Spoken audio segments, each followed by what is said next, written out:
nhôm cai chân này có ba bậc kia ní tinh màu bị hàng cọc cong một ôn giờ mà thưa chi chấm đầy cái thế cứ chui lực stuôi bật tập học trong sọc giờ mùi phnai thom mình tèn phụ đồ xa mà giờ khởi nứng cứ kê ở sau tinh nhà nâng giờ từ rồi đón cứ lụa từ hàng Việt Nam hàng ấy bằng ônแต่mà giờ khởi nứng có thà kia ở tinh tề bên chân cứ so cho đàn khăn mình tèn nhôm cối cai chân này về giờ mà thưa chi chấm đầy cái thế ban đèn ta lại thu thayให้cái thế si thông thuận lươn tiền ហើយចាក់ស្ដែងសម្រាប់កធាសាច់នៅខាងខ្ញុំគាត់មានជាប្រចាំថ្ងៃដែរព្រោះកធាយើងចាប់មិនចាំមួយថ្ងៃពីរថ្ងៃបានផលទេបងប្អូនអើយពីកន្លះឆ្នាំទៅមួយឆ្នាំមក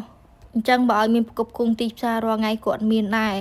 ចឹងមកខ្ញុំជាចែករំលែកបងស្រឡាញ់កសកម្មពីចង់ចាប់មករបរចាំកធាអីទីផ្សារក្នុងស្រុកយើងនៅធំតលីតដៃរបស់វាក៏ខ្ពស់ដែរព្រោះបងប្អូនជួយគ្រប់ត្រច្រើននិយាយទៅមួយចំនួនធំមានតែមួយចំនួនទូចទេដែលជួនផលិតចុះ ពូអ្នកខ្លះឧទាហរណ៍កទេក្នុងស្រុកមកក្បាល$10នាំចូលពីក្រៅគេលក់តែ30000 6 30000 ប៉ាខុសគ្នាតែ1000 2000ណាក៏សុកចិត្តទៅគ្រប់ត្រផលិតផលក្រៅស្រុកក៏ហើយមកថារបស់យើងថ្លៃហើយអត់ជួយទិញ